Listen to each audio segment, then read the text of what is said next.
Good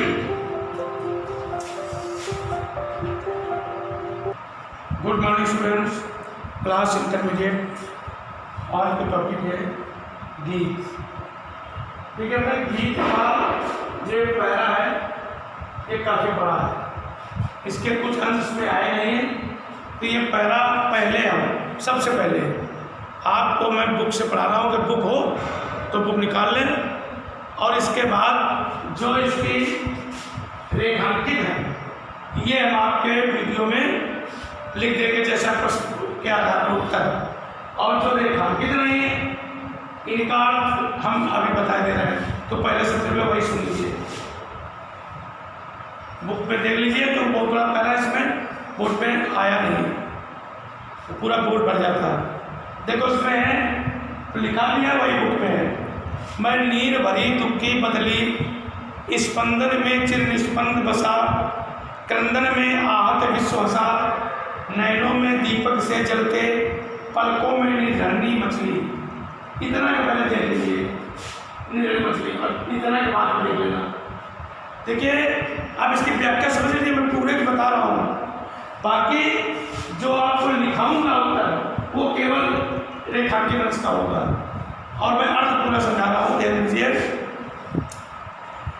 मैं नीर भरी दुख की बदली, कवित्री कहती हैं कि जिस प्रकार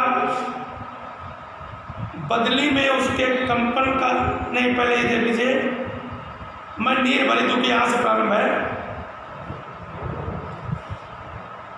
जिस प्रकार बदली पानी से भरी हुई रहती है, उसी प्रकार मेरी आंखें भी आंसुओं से भरी रहती है। ये हो गया। अब दूसरी लाइन का महादेवी कहते हैं जिस प्रकार बदली में उसके कंपन का स्थायित्व रहता है, उसी प्रकार मेरे प्राणों में विरह के कारण उत्पन्न दुख का कंपन स्थायी रूप से व्याप्त है। और जिस प्रकार बदली की गर्जना सुनकर ताप से त्रस्त विश्व प्रसन्न हो जाता है, उसी प्रकार मेरे रुदन से भी घायल संसार को प्रसन्नता मिलती है। जिस प्रकार बदली में बिजली कौंधती है और उसके जल से नदियां प्रवाहित हो जाती हैं, उसी प्रकार मेरे नेत्र भी विरह वेदना में दीपक के समान जलते रहते हैं, और मेरी पलकों से नदी के जल के समान विरह के आंसू बहते रहते हैं। अब इसमें मीनिंग देख लो बेटा। स्पंदन माने होता है स्फुरण, यानी हृदय या अंगों का धीरे धीरे कांपना। जैसे हृदय या शरीर को अंग धीमे धीमे कंपन करता है, उसे स्पंदन कहते हैं। और निस्पंदन माने क्या होता है? स्थिरता, जो स्थिर रहे। और क्रंदन माने रोना, रुदन। निर्जरनी माने नदी। ये हो गया क्या? अब मेरा पग संगीत भरा, स्वास्थ्य से सुन पड़ा गया, नलके छाया में मैंने प्रयास। अब इसका देख लो। कवित्री कहती है बदली के बरसने के बाद जिस प्रकार आकाश इंद्रधनुष की रंगीन आभा से विभूषित हो जाता है, और मलय गिर से आने वाली शीतल मंद सुगंधित वायु चलने लगती है, उसी प्रकार मैं अपने प्रीतम की आभा से मंडित रहती हूँ, और प्रीतम की याद की छत्र छाया मुझे मलय पर्वत से आने वाली शीतल मंद सुगंधित वायु के समान प्रतीत होती है। अब इसमें बेटा दिया गया है दुकूल। दुकूल माने होता है दुपट्टा, और मलय बयार माने शीतल मंद यानी सुगंधित वायु। तो ये पूरा मैंने आपको पैराग्राफ का अर्थ बता दिया है। अब आपका ये आपका प्रश्न हो गया, क्योंकि बोर्ड में आ नहीं रहा था तो मैंने इसे बुक से बता दिया। अब आपका जैसा क्रम है प्रश्न है उस आधार पर मैं बताऊंगा। इसमें दिया है पहला प्रश्न है पद्यांश की रचना एवं रचनाकार का नाम लिखिए। तो पद्यांश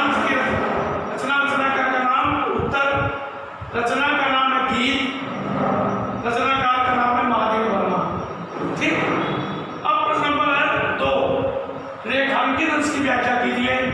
ये रेखांकित 1 2 3 3 है, 1 2 3 4 लाइन है। अब आपको मैं प्रश्न के आधार पर उत्तर केवल रेखांकित का ही बताऊंगा, क्योंकि ये पूरा मैंने आपको अलग से बता दिया था। देखिए बेटा, इसमें इन्हीं का केवल उत्तर को देना है। तो उत्तर है, महादेवी वर्मा कहती हैं कि जिस प्रकार बदली में उसके कंपन का स्थायित्व रहता है, उसी प्रकार मेरे प्राणों में विरह के कारण उत्पन्न दुख का कंपन स्थायी रूप से व्याप्त है। जिस प्रकार बदली की घटना सुनकर ताप से त्रस्त विश्व प्रसन्न होता है, उसी प्रकार मेरे रुदन से घायल संसार को प्रसन्नता मिलती है। जिस प्रकार बदली में बिजली चमकती है और उसके जल से नदियाँ प्रभावित होती हैं, उसी प्रकार मेरे नेत्र भी विरह वेदना में दीपक के समान चलते रहते हैं और मेरी पलकों से नदी के जल के समान विरह के आंसू निरंतर बहते रहते हैं। अब आया प्रश्न नंबर 3। महादेवी वर्मा ने अपने जीवन की तुलना किससे की है? उत्तर, महादेवी वर्मा ने अपने जीवन की तुलना बदली से की है। प्रश्न नंबर 4। मैं नीर भरी दुख की बदली, इस पंक्ति में नीर भाव को स्पष्ट कीजिए। उत्तर, महादेवी वर्मा कह रही हैं कि वे नीर भरी दुख की बदली है, अर्थात उनका जीवन दुख की बदलियों से भरा हुआ है। जिस प्रकार बदली पानी से भरी हुई रहती है, उसी प्रकार अथाह विरह की वेदना के कारण उनकी आंखों में आंसू भरे हुए रहते हैं। प्रश्न नंबर 5। कवित्री के रुदन से घायल संसार को किस प्रकार प्रसन्नता मिलती है? उत्तर 5। जिस प्रकार बदली की गर्जना को सुनकर ताप से त्रस्त संसार प्रसन्न होता है, उसी प्रकार कवित्री के रुदन से भी घायल संसार को प्रसन्नता मिलती है। ये आपका मैंने पढ़ा भी दिया, वीडियो भी आपका बना दिया है, और बढ़िया अच्छे कंसेप्ट को तैयार कर लेना। Good morning students, class intermediate. आज का टॉपिक है गीत। इसका पहला, विस्तृत नभका कोई कोना, मेरा न कभी अपना होना, परिचय इतना इतिहास यही, उमड़ी कब थी मुझे आज चली। ये हो गया इसमें। अब प्रश्न पहला, पद्यांश के पाठ और कवित्री का नाम लिखिए। उत्तर, पाठ का नाम गीत, कवित्री का नाम महादेवी वर्मा। प्रश्न नंबर 2, रेखांकित अंश की व्याख्या कीजिए। रेखांकित अंश की व्याख्या कीजिए। उत्तर, रेखांकित माने जो ये अंडरलाइन है इसमें और दूसरी लाइन ये, इसका व्याख्या करनी है इसमें, लेकिन हम आपको पूरे की व्याख्या करके बता दे रहे हैं कि विस्तृत नभका कोई कोना, मेरा न कभी अपना होना, परिचय इतना इतिहास यही, उमड़ी कब थी मुझे आज चली। महादेवी वर्मा कहती हैं कि इस विस्तृत आकाश या संसार का कोई भी भाग, कोई भी कोना मेरा कभी भी अपना नहीं हुआ या मेरा अपना नहीं है। कहते इतना बड़ा संसार है, इस संसार का कोई भी कोना, कोई भी इसका भाग कभी अपना नहीं हुआ, अपना नहीं है। वही बता रही है, परिचय इतना इतिहास से ही, उमड़ी करती मिटा चली। कह रही है कि मेरा केवल इतना ही परिचय है और यही मेरा इतिहास है कि मैं कल उमड़ी थी और आज मिट गई, या मैं कल आई थी और आज जा रही हूँ। चाहे ऐसे बोल दो या ऐसे बोल दीजिए कि अभी मैं उमड़ी थी और देखते ही देखते मैं मिट गई। ये पूरे का अर्थ हो गया। अब प्रश्न कहता क्या है कि रेखांकित अंश की व्याख्या कीजिए। तो अब रेखांकित की व्याख्या में केवल रेखांकित का अर्थ लिखना है। ये जो अर्थ पूरा मैंने बताया ये आपके लिए बताया, जैसे मैं पढ़ाता हूँ क्लास में, ऑनलाइन क्लास में मैं पूरा बताता हूँ और वीडियो में भी मैं पूरा समझा देता हूँ, लेकिन उत्तर में वही लिखता हूँ जो प्रश्न कहता है। ठीक है, तो इसको आप ध्यान से देखें। रेखांकित अंश की व्याख्या, उत्तर, उसका परिचय, उसका इतिहास तो केवल इतना ही है कि वो अभी अभी उमड़ी थी और देखते ही देखते मिट गई। इस प्रकार महादेवी जी अपने जीवन के विषय में कहती हैं कि इस विस्तृत संसार का कोई भी कोना मेरा अपना नहीं है, मेरा तो केवल इतना ही इतिहास है और यही मेरा परिचय है कि कल मैं आई थी और इस संसार से आज मैं जा रही हूँ। ये इसका भाव है।